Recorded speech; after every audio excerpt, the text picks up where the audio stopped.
Jai Mohanji and Namaste.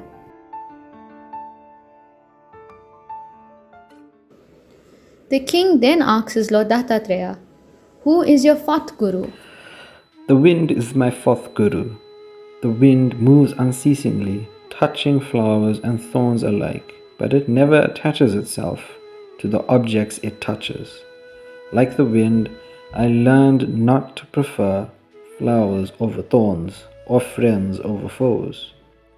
Like the wind, my goal is to provide freshness to all without becoming attached.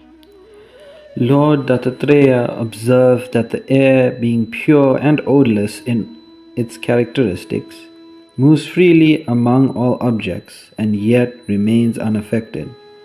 Air passes through everything and everyone, unchanged, unattached, just like truth. And sometimes that same air becomes a gale and disturbs and changes the world just like truth. When air blows out of control, the atmosphere becomes agitated. Similarly, if the mind is constantly attracted and repelled by material objects. The lesson that can be taken from this is, be free like the wind, yet resolute true to your own force. Provide freshness to all without attachment. The air teaches the value of being free from all contamination and of staying clear of material world's disturbances. Lord Dattatreya, our beloved Guru, had learned from the air to be without attachment. Though our Guru moves with many people in this world, the wind symbolizes the freedom of truth. Okay, if the wind is your fourth guru, then who is your fifth guru? All-pervading and all-embracing space is my fifth guru. Space has room for the sun, moon, and stars, and yet it remains untouched and unconfined.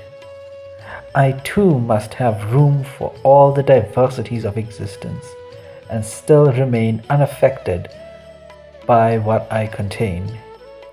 All visible and invisible objects have their rightful place within me, but they have no power to confine my consciousness. Lord Dattatreya observed that the sky, having no boundaries, is beyond the reach of material nature. The sky is infinite in nature. The highest has no boundaries, no limits, and is unaffected even if clouds and thunderstorms come and go or even cover the sky. The sky remains unaffected. Like the sky, the soul is omnipresent, all-pervading and infinite in nature. The lesson that can be taken from this is, the highest within oneself is the Atman. The self or the soul has no limits. It is undifferentiated, non-dual no matter what. Let the clouds of materiality pass. Be one with your soul and the universal self. The inner emptiness of sky, being space, teaches the sage that he should be free of emotions within insight. The Atman or the soul is all-pervading, and yet it has no contact with any object. The sky shows the infinite nature of self. Wow! Mother Earth is your first guru, water is your second guru, fire is your third guru, air is your fourth guru, sky is your fifth guru. Then who is your sixth guru? The moon.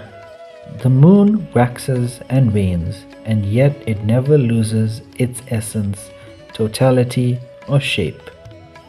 From watching the moon, I learned that waxing and waning, rising and falling, pleasure and pain, loss and gain are simply phases of life. While passing through these phases, I never lose awareness of my true self. The lesson that can be taken from this is, through pleasure and pain, loss and gain, birth and death, rebirth and the cycle of existence, none of these changes the oneness of the soul, which is a continuous reality. Similarly, the sage should not be affected by the continual change of body from birth to death, including diseases and old age. The ocean emphasizes the unchanging nature of truth. Jai Mohanji, Jai Gurudev Datta. Join us at the Mohanji Datta Tapovan Ashram to worship the ultimate Guru, Lord Dattatreya. Jai Gurudev Datta.